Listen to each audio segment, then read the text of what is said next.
तत्व में प्रनिष्ठित आराध्य देव के त्रिलोक पावन पाद पद्म में सत सत नमन। आराध्य देव के विभूति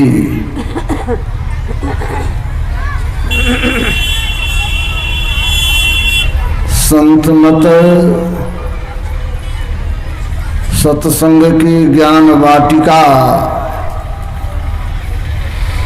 में पुष्पित पूज्यपाद स्वामी प्रमोद जी महाराज के चरणों में सत सत नमन।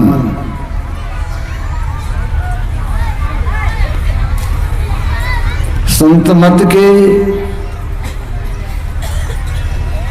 विद्वान प्रवक्ता महापुरुष द्वय एवं समस्त गुरुजन, आदरणीय धर्म प्रेमी सज्जनों, आदरणीय माताओं एवं भक्तिमती बहनों,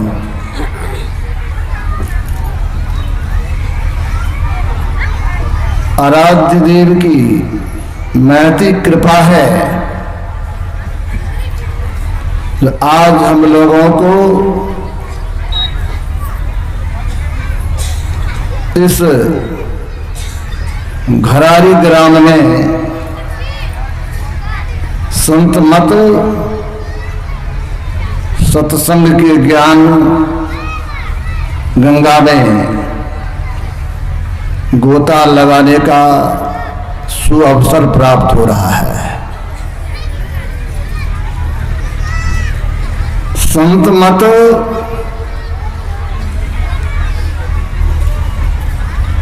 वैदिक और आस्तिक मत है। इसका मतलब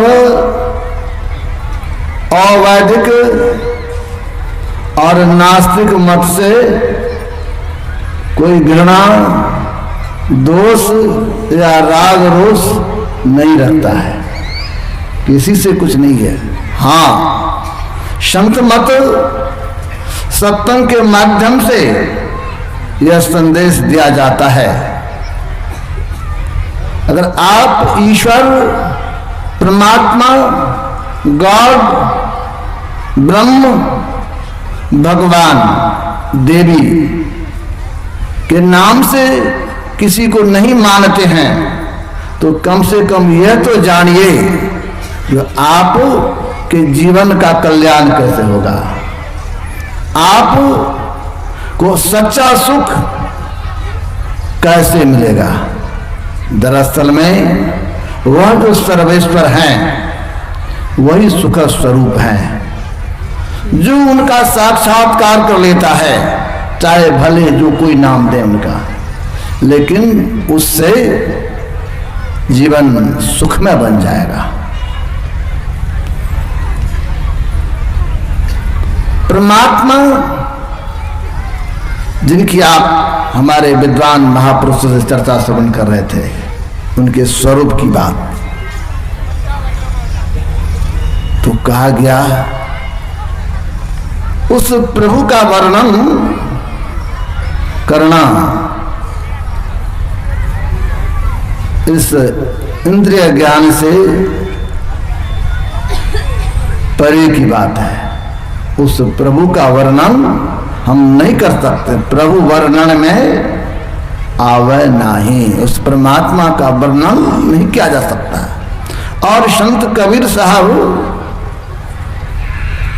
ने भी बड़ा अच्छा कहा, जस कथिए तस होत नहीं, जस है तैसा सोय, कहत सुनत सुख उपजय और परमारथ होए। कहते हैं जैसा परमात्मा है तो उसका वर्णन ठीक ठीक नहीं किया जा सकता है, तो लोगों ने कहा तो बाबा फिर आप कहते क्यों हैं? तो कहते कहत सुनत सुख उपजाए, कहने सुनने से सुख होता है और परमार्थ बनता है। इसीलिए उस प्रभु की चर्चा हम लोग करते हैं। वो परमात्मा स्वरूप है कैसे? बड़ा अच्छा कहा, व्यापक व्याप्य अखंड अनंता अखिल अमोघ शक्ति भगवंता। वो परमात्मा व्यापक व्याप्य है, अखंड है, अनंत है। उस प्रभु को जिसको हमारे आराध्य सभी धर्म ग्रंथों का जो मूल बात है समझाने का प्रयास किए, जो ईश्वर कैसे हैं, तो जो परम तत्व आदि अंत असीम अजन्मा अगोचर सर्वव्यापक और सर्वव्यापकता के भी परे हैं, उसे ही सर्वेश्वर सर्वाधार मानना चाहिए। एकदम सार ज्ञान है। इस बात को ठीक ठीक समझ लेंगे जो ईश्वर कैसे हैं स्वरूपता, तब हम लोगों का भ्रम मिट जाएगा। देखिए गुरुदेव जीवन पर्यंत हम लोगों को इस ज्ञान को सुनाने का काम किए, लेकिन हम लोग कितना समझे हैं तो हम लोग अपने हृदय पर हथेली रखकर जरा विचार करें। जो प्रभु सर्वव्यापी हैं, सब जगह हैं, ईश्वर से कोई जगह खाली नहीं है। उसी को कोई राम कहता है, कोई कृष्ण कहता है, कोई भगवान शिव कहते हैं, कोई दुर्गा माई कहते हैं, कोई काली माई कहते हैं, कोई देवी देवता किसी नाम से कहते, कोई अल्लाह कहता है, कोई खुदा कहता है, तो कोई गॉड कहता है, कोई सत्यनाम कहता है। तो दरअसल में वो जो परमात्मा है उनका नाम अनेक है, रूप भी अनेक है, लेकिन परमात्मा एक है। तत्वतः परमात्मा एक है, लेकिन फिर अनेक रूप और अनेक नाम क्यों? तो भगत हेतु भगवान प्रभु राम धरौ तनु भूप, किए चरत पावन पुण्य प्राकृत नर अनुरूप। वह जो परमात्मा सर्वव्यापी हैं, जो परमात्मा सर्व जगह हैं, वही परमात्मा भक्त के प्रेम बस संसार के कल्याणार्थ अवतार लिए और अवतार लेकर संसार का कल्याण किया, दुष्टों का संहार किया, धर्म की स्थापना किए और फिर संसार से चले गए। अब चले गए तो कहां चले गए? तो जहां से आए थे उसी सत्ता में चले गए। तो संत मत सत्संग में इसी ज्ञान को दृढ़ता से समझाया जाता है। जिस सत्ता से प्रभु आए उसी सत्ता को जानिए और उस सत्ता को जान लीजिएगा तो आपका कल्याण हो जाएगा। वो परमात्मा जिसको हमारे गुरुदेव कहते हैं, वो परमात्मा के बारे में तो जय जय राम, जय जय राम, जय जय राम कहू, जय जय राम, जयति जयति जय राम हो राम राम। तो राम है कैसे? तो मेहंदी में लाली, घी दूध में, फूल में बास समान, वो राम राम। वो राम कैसे हैं? तो सब जगह रमन कर रहे हैं, सब जगह राम हैं। किस प्रकार? जिस प्रकार मेहंदी देखते हैं ना पत्ता, तो माई लोग उसको घिसती है और घिस कर हाथ में लगाती है तो हाथ में उसका लाली आ जाता है। लेकिन पत्ते को देखने से उसमें लाली नहीं दिखाई पड़ेगा। दूध में घी है लेकिन आंख से नहीं देख पाएंगे ये घी है। क्रिया विशेष से दूध से घी को निकाल सकते हैं। उसी तरह परमात्मा सर्वव्यापी है, परमात्मा सब जगह है, लेकिन क्रिया विशेष से उस परमात्मा को जड़ और चेतन को अलग कर लेंगे।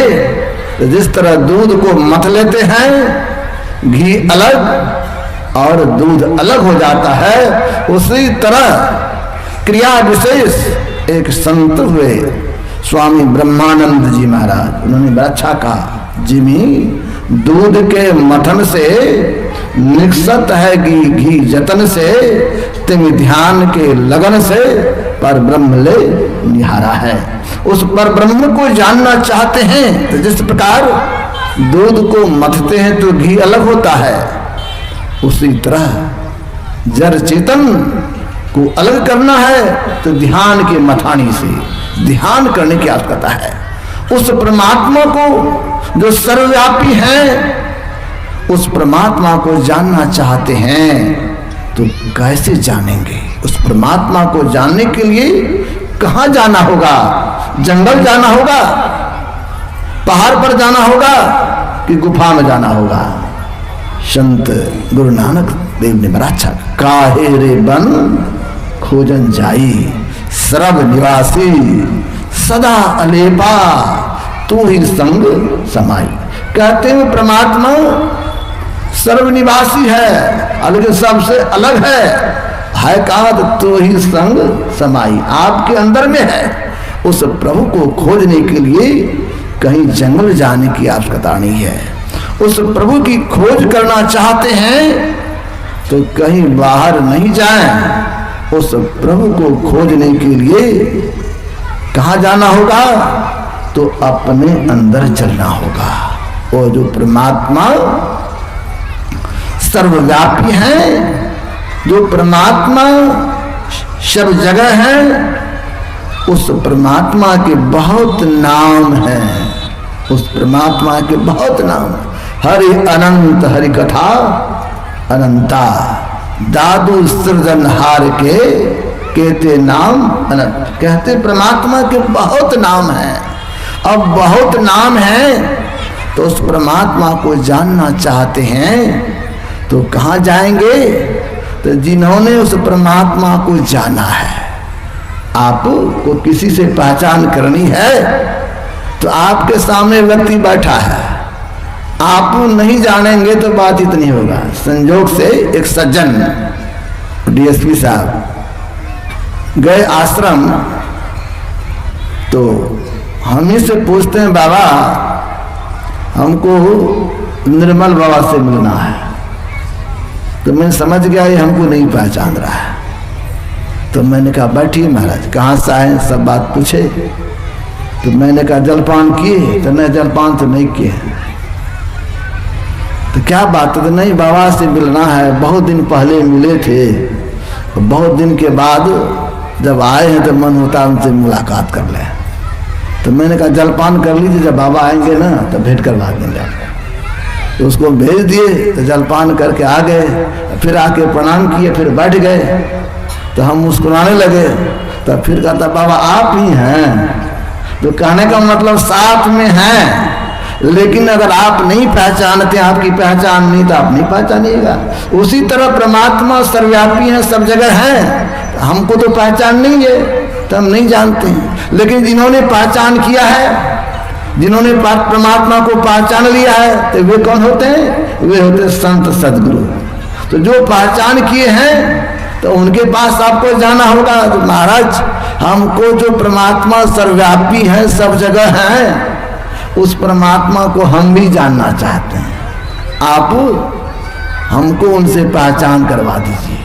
तो पहचान करवाने के लिए जब उनसे पूछते हैं तो कहेंगे तो परमात्मा तो सब जगह है, उनसे कोई जगह खाली नहीं है, वो परमात्मा आपके अंदर में भी है। तो पहचान कहीं बाहर में नहीं होगी, पहचान अपने अंदर में जाइएगा तब पहचान होगा। तो संत सदगुरु क्या बतलाते हैं? आप अपने अंदर में जाइए, और अपने अंदर में जाने के लिए युक्ति बताते हैं कैसे अपने अंदर में जाएं। तो कहेंगे हम लोग तो अपने अंदर में ही हैं और परमात्मा भी हमारे अंदर में ही है, लेकिन पहचान नहीं होता है। पहचान इसलिए नहीं होता है जो परमात्मा भी हमारे अंदर है, हम भी परमात्मा के नजदीक ही है। संसार में सबसे नजदीक परमात्मा ही है, लेकिन है नजदीक में, अब पहचानते नहीं है, देख नहीं पाते, है नियरे सूझत नहीं। क्यों भाई, क्यों नहीं देखते हैं? तो लानत ऐसो जिंद तुलसिया संसार को भयो मोतिया बिंद।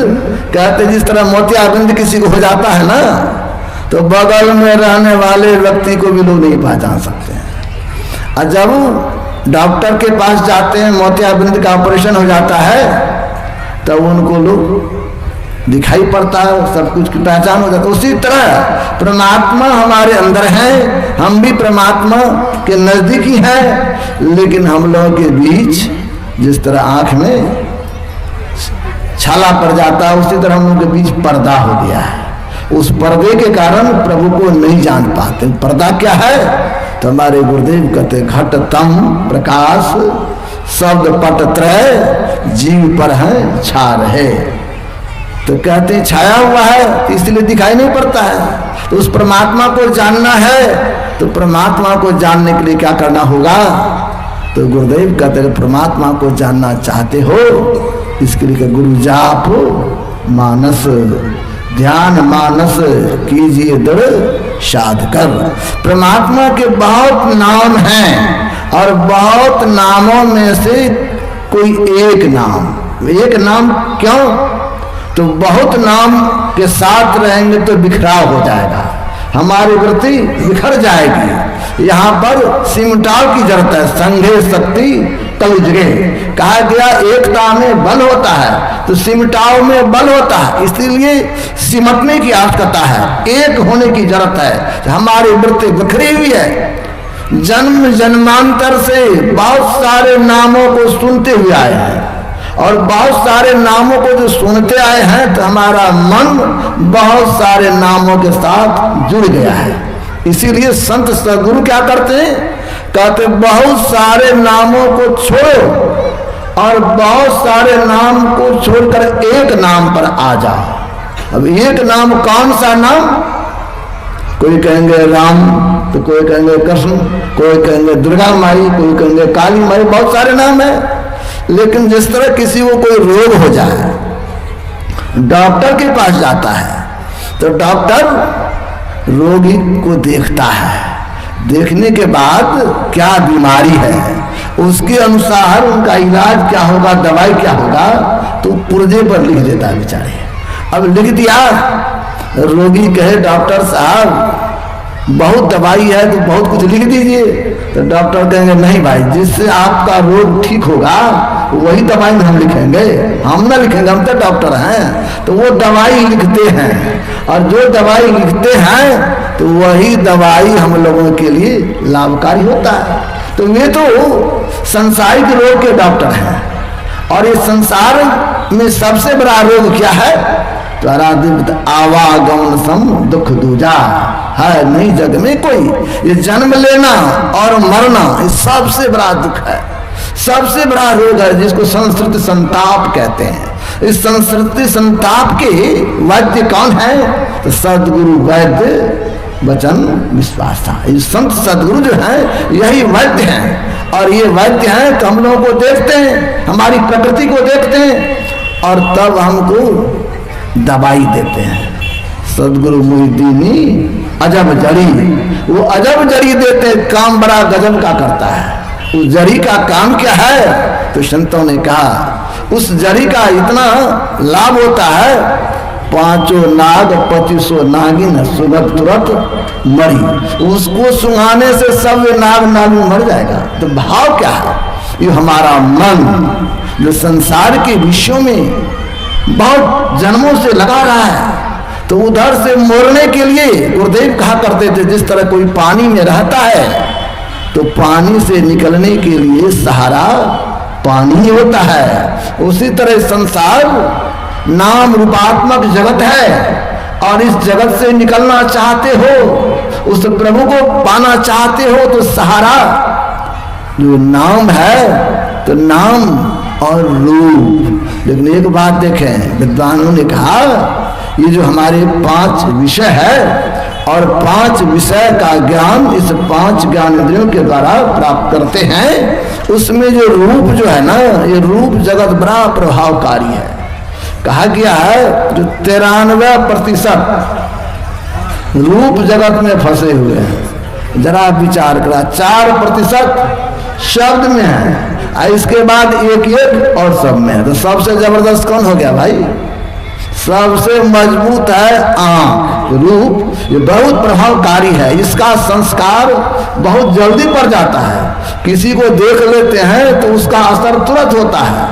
इसीलिए जो रोग सबसे भयानक हो तो उस पर पहले रोग लगाया जाए। इसीलिए क्या करते थे, बंद कराए पलक पटको। तो आंख देखते हैं किसी रूप को तो उसका संस्कार, उसका छाप हमारे अंदर पड़ता है। इसलिए पहले आंख बंद करो। जब आंख बंद करते हैं तो अंदर में क्या देखते हैं? गुरुदेव की प्रवचन में आया, जब आंख बंद करते हैं तो अंदर में पाते हैं घोर अंधकार में है। चाहे हिंदू हो, मुसलमान हो, सिख हो, बौद्ध हो, जैन हो, गरीब हो, अमीर हो, स्त्री हो, पुरुष हो, जो कोई है, जब आंख बंद करते हैं तो अपने अंदर घोर अंधकार को पाते हैं। ये अंधकार क्या है? यह ज्ञानता का प्रतीक है।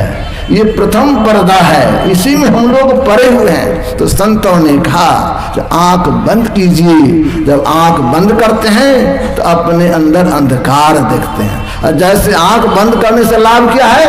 जैसे आंख बंद किया तो पहले जो कुछ रूप देखे हैं उनका छाप हमारे अंदर पड़ा हुआ चित्त पर, लेकिन अब जब आंख बंद कर लिए तो नया रूप नहीं देख पा रहे हैं, सिर्फ अंधकार को देखते हैं। इसीलिए उससे उतनी हानि नहीं होगी। इसीलिए हमारे संतों ने कहा पहले आंख बंद कीजिए। नैनो करी कोठरी पुतली पलंग बिछाए और पलकों के चिकडार के पे को लिया रिझाए। तो ये आंख की कोठरी है, इसको बंद करते हैं। और जैसे बंद करते हैं तो घोर अंधकार को पाते हैं। अब घोर अंधकार है, इसी अंधकार में तो है, लेकिन संतों ने कहा जो जहां बैठा हुआ है रास्ता वहीं से प्रारंभ होता है। अंधकार में है तो रास्ता भी अंधकार नहीं है, आंख बंद की अंधकार है। लेकिन करना क्या होगा? तो जो ये शब्द है, अब शब्द का सहारा, तो जो परमात्मा के बहुत सारे नाम हैं, बहुत सारे नामों में से जो नाम आपको गुरु बता दे, गुरु प्रदत्त मंत्र जो है उसको उत्तम माना गया है। हमारे आराध्य देव कहने की कृपा किए, अति पावन गुरु मंत्र नहीं मन जाप जपो। कहते हैं अति पावन मंत्र है, इसको मन ही मन जपने की जरूरत है। लेकिन आंख बंद करते हैं और जैसे नाम जप प्रारंभ करते हैं तो जप नहीं होता है, गाँव होने लगता है। अब मन किधर किधर जाता है वो जप करने वाले को पता लगता है। अब चाहते हैं जो विषय का चिंतन ना हो, लेकिन मन उधर ही जाता है। देखेंगे बच्चे लोगों को जिस काम से रोकिएगा ना उधर अधिक भागेगा, उधर अधिक भागता है। ये स्वाभाविक स्थिति होती है। तो मन को उधर से रोकते तो मन उधर भागता है, क्योंकि बहुत जन्मों से उधर ही गया है। स्वामी विवेकानंद जी महाराज से लोगों ने कहा, महाराज जब जप करने के लिए बैठता हूँ, ध्यान करने के लिए बैठता हूँ तो मन अधिक उकलाने लगता है, मन में और विशेष उधेर बुन होने लगता है। ये कारण क्या है? तो उन्होंने कहा देखो, जब कुत्ता का छोटा बच्चा पिल्ला रहता है उसको स्वतंत्र छोड़ दो तो इधर उधर दौड़ेगा, फिर थक के बैठ जाएगा। लेकिन कुत्ते के पिल्ले को अगर गले में जंजीर लगाओगे तो समझ जाता हमको गले में अब जंजीर लगा रहा है, तो हमको अब ये प्रतंत्रता की डोरी में बांध रहा है। तो क्या करेगा? कुत्ता का बच्चा खींचना शुरू करता है, हल्ला करता है और क्या कियागा? अधिक कौं करेगा। तो उसी तरह ये मन जन्म जन्मांतर से इस विषय वाटिका में विचरण करते हुए आया है। और जैसे आंख बंद करते हैं और ये नाम रूपी अंकुश जैसे लगाना प्रारंभ करते हैं, ये बोकलाना शुरू करता है, इसको बोकलाहट आ जाता है, भागना प्रारंभ करता है। लेकिन संतों ने कहा घबराने की जरूरत नहीं है। तब मन में और सब बात आवे उनको हटाते जाइए, आवे उनको हटाते जाइए, लेकिन जपते रहिए, जपते रहिए। अति पावन गुरु मंत्र मन ही मन जाप जपो, उपकारी गुरु रूप को मानस ध्यान तप। खूब श्रद्धा और प्रेम से जप करें। मन भागता है, मन को घुमा घुमा के लावे, मन भागता है, मन को घुमा घुमा के लावे। जप करते रहे, जप करते रहे। जपा सिद्धे, जपा सिद्धि। देखिए मंत्र में बड़ी शक्ति है, अगर ठीक ठीक जप करें तो बहुत लाभ होता है। और मंत्र में इतनी शक्ति है, जप करते करते अगर आप जड़ को भी छू देंगे तो उसमें भी चेतन वाला गुण आ जाएगा। एक प्रसंग आया है, एक भक्ति हुई है दक्षिण भारत में, बड़े ऊंचे दर्जे के। वे नामदेव जी महाराज के साथ में सेवा में रहती थी और उनको नामदेव जी महाराज मंत्र दिए थे, तो बराबर उस मंत्र को वो जपती थी। वो मंत्र क्या था? तो नाम था विट्ठल विट्ठल विट्ठल। जिस तरह हम लोग यहाँ पर राम राम कृष्ण कृष्ण जपते हैं ना, तो उधर में भगवान विष्णु को दक्षिण भारत में विट्ठल कहा गया, विट्ठल कहा गया। तो विट्ठल भगवान का मंत्र मिला था, तो वो बराबर मंत्र जपते रहती थी, मंत्र जपते रहती थी। कोई भी काम करती थी तो मंत्र जपते रहती थी। अब संयोग से संत कबीर साहब आ गए उनसे मिलने के लिए, तो लोगों से पूछा उनके बारे में, उस कहाँ पर भक्तिन है? तो कहा एक माई कहती वहां पर झगड़ा करे ना तो माई, उसी के बीच में वो भक्तिन भी है। तो यहाँ से वहां पर जाते हैं, लेकिन कबीर बाबा के मन में हो रहा है इतने ऊंचे दर्जे की भक्ति है, ये झगड़ा करेगी? झगड़ा करना तो साधारण व्यक्ति का काम है, ये क्यों झगड़ा करेगी? लेकिन जैसे गए नजदीक में तो दो माई को देखा झगड़ते हुए, तो उनसे पूछते हैं जनाबाई कौन है? तो कहते वही जनाबाई है, देखते ना बहुत बोलती है। दरअसल में जो माई भक्ति थी कम बोलती थी, अब बोलने वाली तेज वही थी। जो तेज होती है बोलने में तो दूसरे को दाब देती है। कहता देखते ना वही बोलती है, तो क्या बात है? तो अगवा के कहती है बाबा देखिए ना, आप उनको भक्ति नहीं कहती है, हमारे गोठा को हड़पना चाहती है। तो कैसे हड़पना चाहती, क्या बात है? तो गोठा में कोई पहचान है? तो वो माई जो जबरदस्ती कहता बाबा गोठा में क्या पहचान, सब देखे रंग रहता थाप के रखे हैं, उसमें पहचान क्या होगा? तो उससे पूछा जना भाई से, देखो जना भाई गोठा में कोई पहचान है? कहाँ पहचान तो है। क्या पहचान है? तो हमारे गोठा को उठा करके कान के नजदीक रखिए, उससे आवाज निकलता है, तो जिस गोठा में आवाज निकलता समझिए वो मेरा ही गोठा है। अब कबीर बाबा गोठा कान के नजदीक लिया तो उससे आवाज उठता धीरे धीरे विट्ठल विट्ठल विट्ठल। ओ ठीक है, रखते गया, अलग करते गया। अब समझिए विट्ठल विट्ठल क्यों होता था? तो पूछा गया, तो कहा तो गुरुदेव जो हमको मंत्र दिया है ना, तो उठते बैठते खाते पीते उस मंत्र को मैं जपते रहते हैं। गोठा भी तैयार करती हूँ तो मंत्र को जपते हुए गोठा तैयार करते, इसीलिए वह मंत्र उसमें भी चला गया है, मंत्र का संचार उसमें भी हो गया। जरा विचार कर, जब गोठा में मंत्र का संचार हो सकता है और हम लोगों को जो गुरुदेव इतना पवित्र मंत्र दिया है, क्या इस मंत्र को जपेंगे तो हम लोगों का कल्याण नहीं होगा? हम लोगों के विश्वास श्वास में उस मंत्र का गुंजन होने लगेगा। सिर्फ जपने की आवश्यकता है, अगर ठीक ठीक मंत्र जपेंगे तब क्या होगा? जो मंत्र जपते हैं तो लोग कहते हैं बाबा मंत्र तो जपते हैं लेकिन गुरु महाराज का दर्शन कहाँ होता है, इष्ट का दर्शन नहीं होता। बहुत साल हो गया बाबा लेकिन कुछ हो नहीं होता है। तो पूज्यपाद महर्षि संत श्री ब्रह्मण जी महाराज से लोगों ने पूछा, जो महाराज जप करता हूँ लेकिन ध्यान जब करता हूँ दर्शन नहीं होता, क्या बात है? तो हुजूर कहते देखो जी, बोला के खाने में गया है? तो कहा हाँ हजूर गए हैं। तो वहाँ क्या होता है? तो लोग कोयला निकालता है, मजदूर सब, तो उसमें मजदूर भी रहता है, इंजीनियर साहब पदाधिकारी भी रहते हैं। तो मजदूर लोग कोयला कोड़ते रहता है, उठाते रहता है, जब थक जाता है तो उसी कोयला पर बैठ भी जाता है, क्योंकि उनका कपड़ा जो ड्रेस जो का काला पहने हुए रहता है, सब में वह कोयला का कालिक लगा रहता है, तो कहीं बैठ जाता है।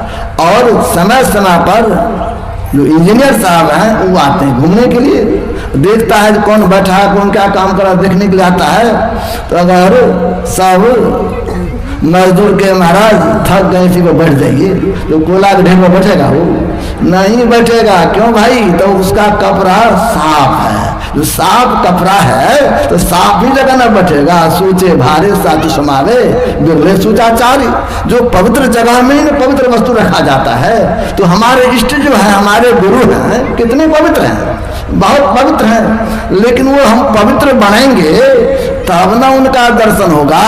तो अंतःकरण को पवित्र करना चाहते तो कैसे होगा? तो गुरु जाप मानस ध्यान मानस कीजिए दुर्साद कर, इनका प्रथम अभ्यास कर श्रुत शुद्ध करना चाहिए। अंतःकरण को जब पवित्र करना चाहते खूब श्रद्धा और प्रेम से लगातार जब जप करेंगे, ये नाम रूपी जो साबुन है इसको देते रहेंगे तो अंतःकरण धीरे धीरे पवित्र होगा। जैसे पवित्र होगा, जिस तरह दर्पण है, दर्पण को जब साफ करेंगे तब ना चेहरा दिखाई पड़ता है। जब दर्पण को साफ नहीं करेंगे तो चेहरा कैसे दिखाई पड़ेगा? इसलिए दर्पण को साफ करना है, नाम रूपी छाई से उस काई को मिटाइए। ये दर्पण जब साफ होगा तब अपने अंदर में देखेंगे। तो कहने का मतलब इसको साफ करने के लिए नाम जप की आवश्यकता। खूब जब जप करेंगे और जब जप करेंगे तब उस इष्ट का दर्शन होता है। जिनको इष्ट का दर्शन होगा तो गुरुदेव के वाणी में सतगुरु सतगुरु नित ही पुकारत, सीजत पाप समूह रहे, सतगुरु रूप ये में धारत, काम क्रोध मद लोभ है। कहते हैं जब इस मंत्र को ठीक ठीक जपेंगे और जब ठीक ठीक जपेंगे तो जब अंतःकरण पवित्र होने लगेगा तो इष्ट का दर्शन होगा, गुरु महाराज का दर्शन होगा। इसी को एक फकीर ने कहा, दिल का हुजरा साफ कर, जाना तो आने के लिए, ध्यान गैरों का उठा उसको बैठाने के लिए। और सब ख्याल को हटा करके सिर्फ अपने इष्ट को रखिए, तब न इष्ट आएंगे।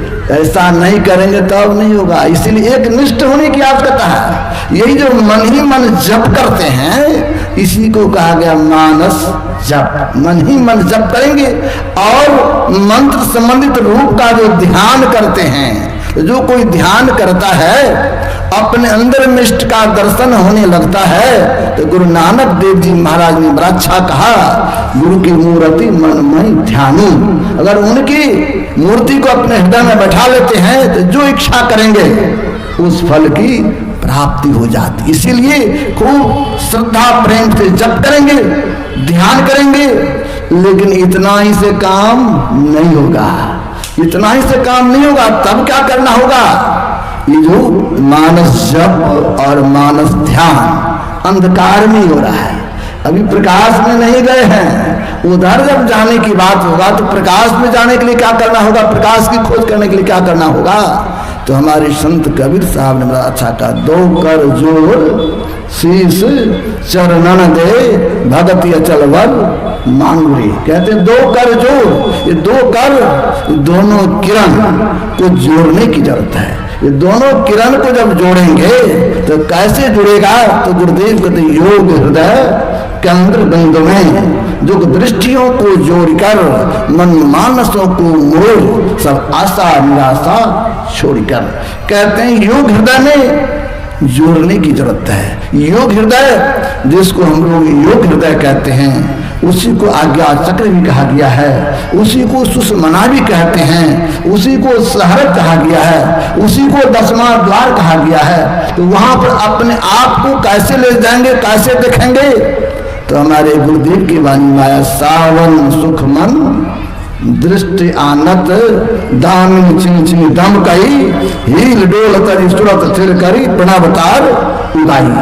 कहते अपने अंदर में देखेंगे और देखने की कला से जैसे देखेंगे तो अपने दृष्टि स्थिर होगी, और जैसे दृष्टि स्थिर होगी तब क्या होगा, जब सिमटाव होता है तो ऊर्ध्व गति होती है, जब ऊर्ध्व गति होगा तो आवरण का भेदन होगा, स्वतः स्थूल से सूक्ष्म में चले जाएंगे, और जहां दृष्टि स्थिर हुई बिंदु का उदय हुआ वहीं शब्द सुनने को मिलता है, विविध तरह के शब्द सुनने को मिलता है। इसी को हमारे गुरुदेव कहते बिंदु ध्यान कीजिए, बिंदु ध्यान है। जो बिंदु ध्यान करेंगे तो कहा गया जो बिंदु ध्यान करते हैं दृष्टि स्थिर होती है, बिंदु में तान नाद बोले रंग दिवस सुहावनम।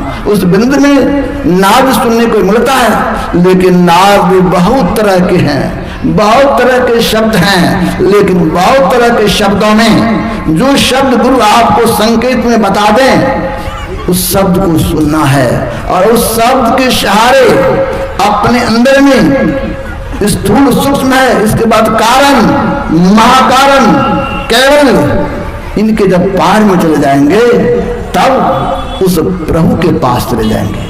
इसके लिए नादानुसंधान करने की आवश्यकता है, जिसको हम लोग सुरत शब्द योग की साधना करते हैं। जो इसको करेंगे तो वो जो राम सब जगह रमन कर रहा है, जिस नाम की चर्चा आप लोग सुन रहे थे, राम नाम अमर नाम भजो भाई सोई सोई सत धुन सब घट घट हुई, परा न पशंति न मधमान बैखरी नहीं वर्णात्मक हत धुन को। उस नाम को जानेंगे और उस नाम की पहचान हो जाएगी, और उस नाम के माध्यम से नामी के पास चले जाएंगे, उस परमात्मा के पास चले जाएंगे, और जब परमात्मा के पास चले जाएंगे इसी को हमारे गुरुदेव कहते सत सब धर कर चल मिलन आवरण सारे पार में, सारे आवरणों को पार कर जाएंगे, उस प्रभु को जानेंगे, उस प्रभु का ज्ञान होगा, परमात्मा का साक्षात्कार हो जाएगा। जब जिस जीवन में ऐसी स्थिति हो जाएगी उसी क्षण उस परमात्मा को ठीक ठीक जान पाएंगे, और जो परमात्मा को ठीक ठीक जान लेंगे फिर उनको संसार में आने की जरूरत नहीं है, उनका जो आवागमन का दुख मिट जाएगा। लेकिन इसको करने के लिए गुरु की आवश्यकता है, उनके चरण चरण में जाएंगे, उनसे सदयुक्ति लेकर अंतर साधना करेंगे, और साथ ही साथ इसको करने के लिए सात्विक आहार लेने की जरूरत है। इसीलिए सात्विक भोजन करें और सात्विक संगी के साथ में रहें, ठीक से रहेंगे तब क्या होगा, संसार में रहते हुए संसार के कार्यों को करते हुए गुरु से युक्ति लेकर अंतर साधना करेंगे, एक न एक दिन प्रभु को प्राप्त कर लेंगे, और संसार में हमारी स्थिति ऐसी हो जाएगी जिस तरह जल में कमल रहता है। कमल तो है जल में, लेकिन जल का प्रभाव कमल पर नहीं पड़ता है। उसी तरह जो संत जो सदगुरु होते हैं उसी तरह के महापुरुष होते हैं। तो हम लोगों को चाहिए, संत सदगुरु ने जो हम लोगों को सदयुक्ति दिया है उनके बताए हुए रास्ते पर चलें तो हम लोगों का कल्याण होगा। हम लोग के बीच कुछ श्री विराजमान है, विशेष से विशेष उनसे सुने, अगर अधिक समय ले लिए हों